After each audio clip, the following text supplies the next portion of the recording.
இன்னைக்கு நம்ம இந்தியா மூன்றாவது ஓடிஐ மேட்சை இலங்கை அணிக்கு எதிராக மத்தியானம் விளையாட இருக்காங்க.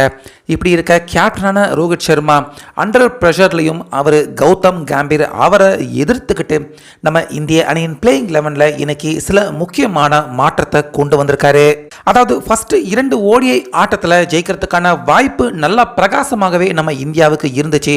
துவக்கம் நம்ம இந்தியாவுக்கு ரன் சேசிங்கில் நல்லா இருந்தாலும் இரண்டாம் பாதியில் அதாவது மிடில் ஆர்டர் லோ ஆர்டரில் வர்ற பேட்ஸ்மேன்கள் கொலாப்ஸ் ஆனதால் அந்த எடுக்க வேண்டிய சின்ன டார்கெட்டை கூட எடுக்க முடியாமல் நம்ம இந்தியா தோல்வி அடைஞ்சிருந்தாங்க.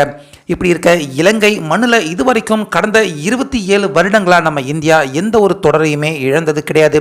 அந்த மிகப்பெரிய மாபெரும் ரெக்கார்டை நம்ம இந்தியா இன்னைக்கு தக்க வச்சுக்குவாங்களா இல்லையா அப்படிங்கிற ரொம்ப பெரிய அண்டர் ப்ரெஷர் ஆட்டத்தை விளையாட இருக்கிற இந்த சூழ்நிலையில் ரோஹித் சர்மா கடந்த 2 ஆட்டத்தில் கௌதம் கம்பீர் அவருடைய அணுகுமுறையை இந்திய அணியின் பிளேயிங் 11ல் இருந்து தூக்கி எறிஞ்சிட்டு அதுக்கு நேர்மாறான பிளேயிங் 11 ரோஹித் சர்மா அவர் இன்னைக்கு மாற்றி அமைச்சிருக்காரு.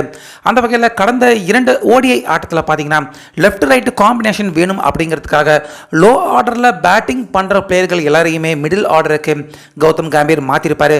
உதாரணத்துக்கு அக்ஷர் பட்டேல், சிவம் துபே இவங்க 2 பேருமே லெஃப்ட் ஹேண்ட் பேட்ஸ்மேனாக இருந்தாலும் KL ராகுல், ஸ்ரேயஸ் ஐயர் இப்படி சீனியர் பிளேயர்கள் இருக்கிறப்ப அவங்களுக்கு முன்னாடியே இவங்க 2 பேரையுமே மிடில் ஆர்டரில் இறக்கி விட்டது நம்ம இந்திய அணியின் விக்கெட் சரிவுக்கு முக்கியமான காரணமாக இருந்துச்சு.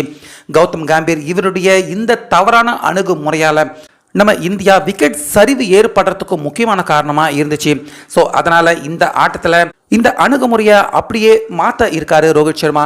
அது மட்டும் இல்லாமல் விக்கெட் கீப்பராக KL ராகுல் அவருக்கு பதிலாக ரிஷப் பண்ட் உள்ள வர வாய்ப்பு இருக்கு.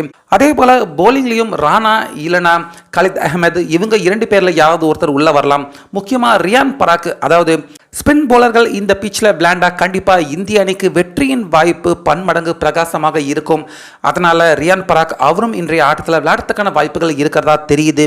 ஸோ ஆக மொத்தம் கௌதம் கம்பீர் அவருடைய அணுகுமுறையில் இருந்து மாறி அவரை எதிர்த்து இப்போ கேப்டனான ரோஹித் சர்மா பார்த்தீங்கன்னா இன்றைய ஆட்டத்தில் நம்ம இந்திய அணியில் பேட்டிங் லைன்லையும் சரி அதே போல் பிளேயிங் 11லையும் இந்த மாற்றங்களை இன்னைக்கு கொண்டு வர இருக்காரு. ஸோ அந்த வகையில் ரோஹித் சர்மா கடந்த 27 வருடங்களாக இலங்கை மண்ணில் நம்ம இந்தியா ஒரு தொடரை இழந்தது கிடையாது. அந்த ரெக்கார்டை இன்னைக்கு ரோஹித் சர்மா அவர் தக்க வச்சுக்குவாரா? முக்கியமாக கௌதம் கம்பீர் அவரை எதிர்த்து ரோஹித் சர்மா இன்னைக்கு இருக்கிற இந்த முடிவு நம்ம இந்தியாவுக்கு வெற்றியை தேடி தருமா அப்படிங்கிறத நம்ம பொறுத்து இருந்து பார்க்கலாம்.